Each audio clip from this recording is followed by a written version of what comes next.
도심 한복판. 회색빛 가득한 빌딩 숲에서 가장 쉽게 푸른색을 만날 수 있는 곳이 있습니다. 바로 가로수죠. 길가에 자리한 가로수는 계절마다 색다른 즐거움을 선사하기도 하는데요. 겨우내 앙상했던 가지에 꽃이 피면 도시는 화사하게 물들고요. 뜨거운 뙤약볕이 내리쬐는 한여름엔 시원한 그늘로 잠시 숨통을 틔워줍니다. 가을엔 잠시 우리를 사색에 빠지게 했다가 겨울엔 나무 끝에 하얀 눈을 떨어뜨려 특별한 일상을 선물하기도 합니다. 도시 안에서 되게 사람들한테 그늘도 제공하고 쉼터도 제공하고 그리고 저희가 길을 좀 여름철이나 편하게 걷게도 해주는 되게 고마운 존재인 것 같고요.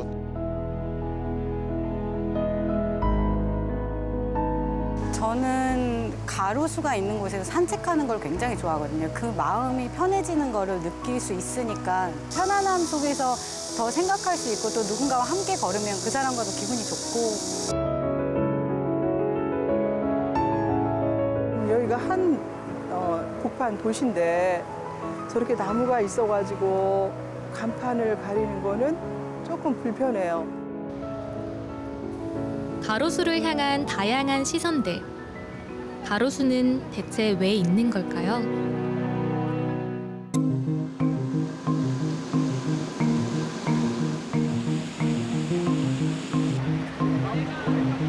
지구가 뜨거워졌습니다. 우리나라도 마찬가지죠. 기온도 올라가고 폭염일수도 점점 더 길어지고 있는데요. 뜨겁게 달궈진 아스팔트 위에선 가로수 그늘만한 것이 없죠. 새들도 잠시 쉬었다가는 도시의 녹색 그림자 가로수. 그렇다면 가로수로 인해 도시의 실제 온도는 어느 정도 낮아질까요?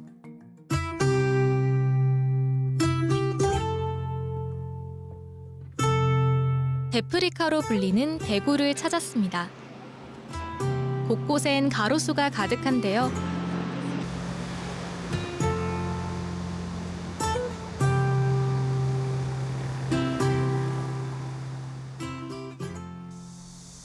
대구의 또 다른 별명이 가로수의 도시입니다. 가로수가 많기 때문이죠. 그 시작은 1996년 녹지 공간 확보를 위해 벌인 담장 허물기 운동이었는데요. 사람들은 도로변이나 담을 허문 자리에 숲을 만들었습니다.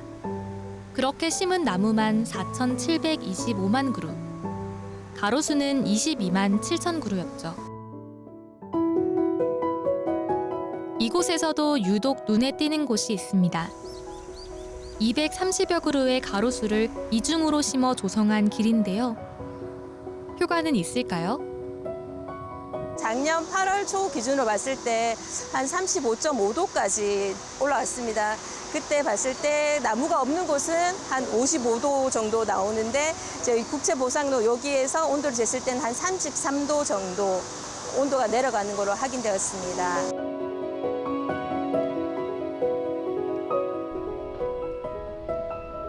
이뿐 아니라 하층 숲이 있는 가로수는 나뭇잎을 통한 흡착으로 미세먼지를 최대 32.6%, 소미세먼지는 15.3% 정도 저감한다는데요.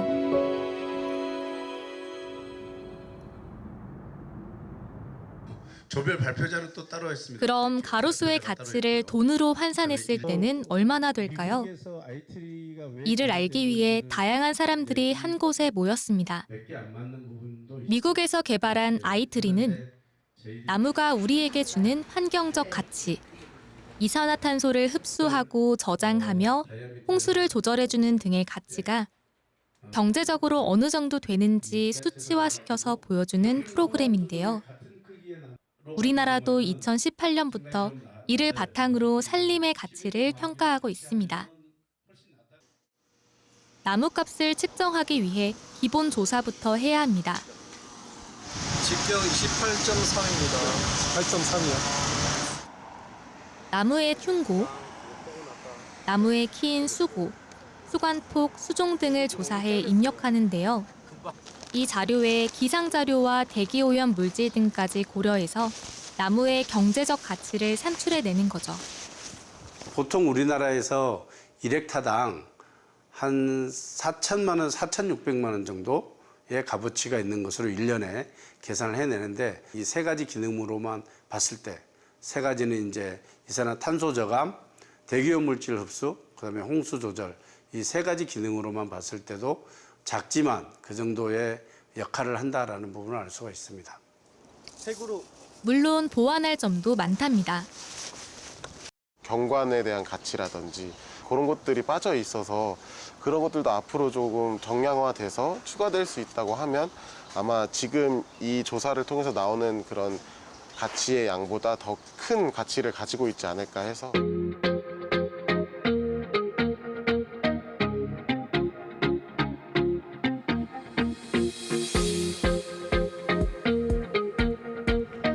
말레이 반도 끝자락에 자리한 말레이시아를 찾았습니다. 말레이시아는 국토의 60% 정도가 열대우림으로 덮여 있는 나라인데요. 수도인 쿠알라룸푸르 또한 150년 전만 해도 깊은 정글이었답니다. 아직도 도시 곳곳엔 열대림이 가득한데요. 공원과 도로변에 심은 나무만 100여 종이랍니다. 쿠알라룸푸르는 마치 하나의 거대한 정원이자 숲같이 꾸며졌죠. 덕분에 시민들은 일상에서도 나무가 주는 시원함을 누릴 수 있답니다. More trees, lagi banyak pokok can cover those like circumstances lah, like the sunlight, the rain, water, everything. So, yeah, I think especially in Malaysia, I think it's crucial to have those trees, plants. Pokok banyak. Kalau banyak pokok tu kawasan Tasik lah, kawasan rekreasi. Sini Tasik Titiwangsa. Kita ada satu lagi Tasik dekat Tasik Perdana. Perdana. Situ lagi banyak pokok. 말레이시아에서 도시숲 만들기는 언제부터 시작되었을까요? 말레이시아 공과대학교를 찾았습니다. So it started in Malaysia in 1804 or something like that. I don't remember exactly, but very, very long time ago during British time. They planted some trees because they want to cool down the temperature of, because Malaysia is very hot and Britain is cold. 하지만 본격적인 녹화 프로그램의 시작은 1973년 쿠알라룸푸르에서였습니다. 프로젝트의 이름은 즉석 나무 심기. 나무 없는 길은 없다를 외치며 다른 곳에 있던 나무를 쿠알라룸푸르에 가져와 도시 곳곳에 심은 건데요. 1973년부터 1988년까지 심은 나무가 약 23만 그루였죠. 1997년 3월엔 특별한 계획을 발표합니다. 2005년까지 말레이시아를 정원 국가로 만들겠다는 겁니다. 이 캠페인을 통해 쿠알라룸푸르엔 40만 그루 이상의 나무와 600만 그루의 관목이 심어졌는데요. 이 중 약 40%가 가로수였습니다. 하지만 급하게 심다 보니 문제가 발생했습니다. They do not have a very strong root system. Nowadays, because of climate change, we get a lot of rain, almost, very frequent rainfall and very intense rainfall. And trees started to fall very, very often. So I think this year, many municipalities in Malaysia, they started to identify risky trees and they cut down. 최근엔 새로운 프로젝트도 시행 중입니다. 빌딩 곳곳에 자리한 벽면 녹화. 가로수의 벽면 녹화까지 더해 도심의 열섬 현상과 대기오염 물질을 더욱 낮춰주기 위함인 거죠. 이와 함께 2025년까지 1억 그루의 나무를 심겠다는 목표도 추진 중입니다.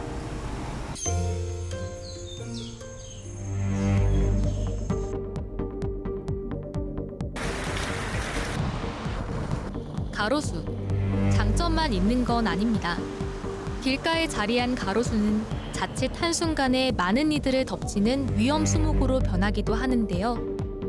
가로수가 쓰러지는 등 피해가 잇따랐습니다. 도로 한복판에 쓰러진 가로수. 밑에는 차량이 깔렸습니다. 바람에 뽑힌 가로수가 달리던 경차를 덮쳐 가슴을 쓸어내렸습니다. 부러진 나무가 지하철 계단까지 날아왔습니다. 매년 되풀이되는 가로수로 인한 사고들. 그래서 사전 관리가 더욱 중요합니다. 지난 6월 수원천 주변. 쓰러진 나무와 속이 뻥 뚫린 나무가 가득합니다. 무슨 일이 있는 걸까요?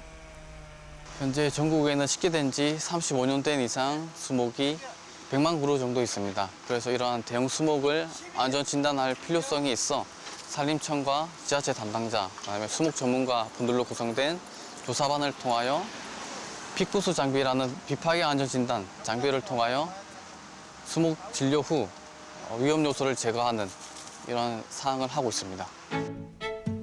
장마철을 앞두고 가로수 안전 진단을 하는 날입니다.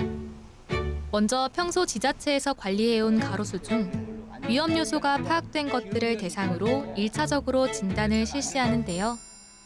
장비를 통해 나무 내부의 수분과 이온의 양을 측정해 꼼꼼히 기록합니다. 나뭇잎도 꼼꼼히 살핍니다.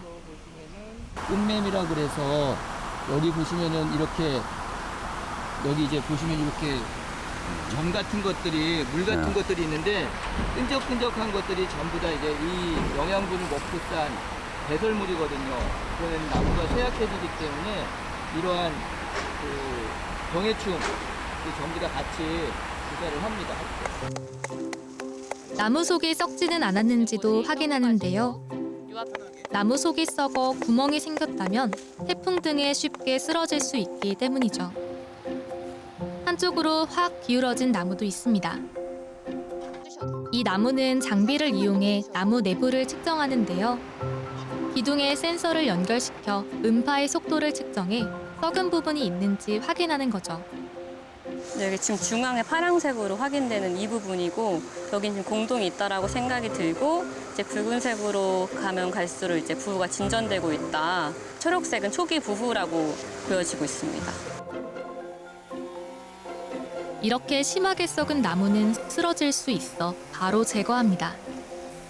차와 사람이 다니는 곳에서 행하는 작업이기에 만전을 기해 작업하는데요. 장마철 관리는 이뿐이 아닙니다. 집중호우와 태풍에 대비하여 응급복구반을 운영할 계획이고 도복 유용목을 꾸준히 관리하여 시민의 재산과 생명을 보호하는 데 앞장서도록 하겠습니다.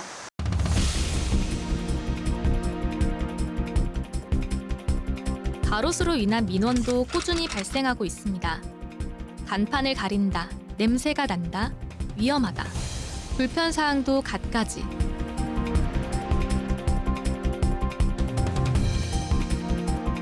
그러다 보니 이렇게 가지를 크게 잘라내 흉물스럽게 변한 가로수도 많은데요. 시민들은 어떻게 생각할까요? 기분이 별로 안 좋죠. 아무래도 나무의 생명을 어떻게 보면 갉아먹는 짓을 하는 거니까. 보기도 좋고 건강하게도 관리할 방법은 없을까요? 국회는 가로수를 더욱 체계적으로 관리하기 위해서 2024년 1월 도시수법을 개정했습니다. 이번에 도시수법 개정한 이유는 이 도심에 있는 가로수들을 잘 관리하기 위함입니다.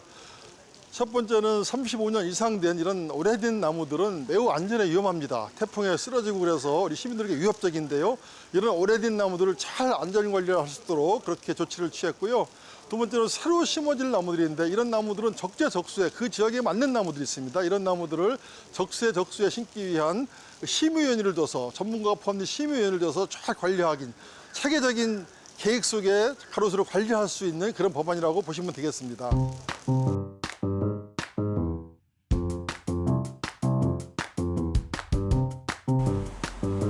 수원의 한 도로. 이색적인 모양의 가로수 덕에 인기가 많은 가로수길인데요. 아침 일찍부터 이곳에 기계 소리가 가득합니다. 이곳 가로수에 가지치기를 하는 날이랍니다. 풍성하게 자란 양버즘 나무의 나뭇잎을 조금씩 쳐내는데요. 잠시 후 독특한 모양으로 변했습니다. 전정을 해서 사각형 모양으로 만드는 그 방식이에요. 전정 방식이에요. 일반 전정과 달리 고급 전정을 하고 있기 때문에 이 시간이 소요가 많이 되고 정교하게 전정을 해야 되고 그렇기 때문에 시간이 많이 소요되고 비용도 많이 들어가고 있습니다. 이렇게 작업하는 데는 특별한 이유가 있답니다. 가게가 많은 도로다 보니 그동안 가로수가 간판을 가린다, 조망권을 침해한다는 등 민원이 숱하게 발생했던 거죠. 고민 끝에 수원시는 프랑스 샹젤리제 가로수 거리를 벤치마킹해 2005년부터 네모 정전을 시작해 해마 가로수 거리를 만든 겁니다. 관광객도 더 많아졌다는데요. 상인들의 반응은 어떨까요? 가로수길이 하고 나서 또 길도 넓어 보이고 또 잘 보이고 간판도 잘 보여서 상권 활성화에서 도움이 되고 또 주변 찾기도 좋고 그리고 이제 젊은 사람들이 SNS도 하고 인스타에도 올라오고 참 좋은 것 같습니다. 여기 수원 화성의 그런 돌담이라든지 그런 게 뭔가 사극 느낌을 받아서 그런 거랑 이런 자연환경이 어우러져가지고 더 보기 이뻤던 것 같아요. 치열한 고민과 노력으로 가로수의 이미지를 바꾼 사람들. 이들은 이제 가로수의 가치를 더욱 높일 방법을 고민 중입니다. 제일 중요한 것은 안전이고요. 우선은 수원 화성을 보러 오세요. 그리고 나서 가로수가 희한하네? 이렇게 두 번째로 보시거든요. 근데 이제는 가로수를 먼저 보시러 오시고 그 다음에 다른 것들을 볼 수 있게 가로수가 어떤 하나의 문화재? 이렇게 됐으면 좋겠다라는 생각을 합니다. 가장 중요한 건 더욱 철저한 관리겠죠. 가로수를 목욕시키는 트리 샤워도 그중 하나라는데요. 특별한 효과도 있다고 합니다. 겨울철 나무에게 붙어있는 미세먼지를 세척해주고요. 그를 통해서 위에서 떨어지는 물이 자연스럽게 수분을 공급해주는 효과도 있습니다. 결과적으로 두 가지가 목적이 잘 맞춰진다면요. 봄철에 나무의 생장이 굉장히 좋아지는 효과를 볼 수 있습니다. 지난 6월 제주도에선 특별한 행사가 열렸습니다. 올해 첫 실시한 반려가로수 입양 제도를 위해 12개 단체와 협약식을 맺은 겁니다. 그리고 며칠 후 협약식을 맺은 유치원의 아이들이 반려가로수를 보러 나왔습니다. 아이들이 돌볼 곳은 예쁜 꽃과 이팝나무가 자리한 한 광장입니다. 근데 쓰레기는 왜 줍는 거예요? 우리 지구를 지키기 위해서. 쓰레기 때문에 지구가 아파요. 쓰레기를 줍고 작은 생물을 관찰하는 아이들. 할 수 있는 활동은 간단하지만 목적은 확실하답니다. 우리 집 앞에는 가로수 심지 말아라. 우리 가게 앞에는 가로수를 없애달라. 이런 민원들이 아주 많이 있습니다. 제일 많은 민원들인데요. 시민들과 같이 가로수를 가꾸고 돌보면 그런 인식이라든지 아니면 자연에 대한 그런 인식이 바뀔 거라는 그런 취지에서 이 사업을 시작하게 되었습니다. 제주도에서 흔한 가로수인 멋나무가 가득한 도로. 이곳 반려가로수의 주인은 한 공공단체인데요. 이들은 멋나무 옆에 작은 친구를 만들어주기로 했습니다. 큰 나무만 생각을 했는데 이 띠 녹지라고 이렇게 얕은 나무들도 있더라고요. 그 나무들에 대한 잡초도 수시로 누군가는 관리를 해줘야겠다 그런 생각이 들었습니다. 저희가 관리하는 이 도로에 멋나무가 한 50그루가 되는데요. 멋나무의 꽃말이 기쁜 소식과 보호라고 합니다. 항상 반려가로수와 함께 도민들에게 기쁜 소식이 있었으면 좋겠습니다. 건강한 가로수와 행복하게 공생할 방법을 찾기 위해 노력하는 사람들. 이들에게 가로수는 어떤 의미일까요? 가로수는 쉼터다. 가로수는 우리 얼굴이다. 가로수는 수호천사다. 가로수는 숨길이다. 가로수는 희망이다. 내 집 앞의 가로수는 나의 개인 정원이고 나의 앞마당이라고 생각을 하셔서 소중하고 아끼는 마음을 가져주셨으면 좋겠습니다.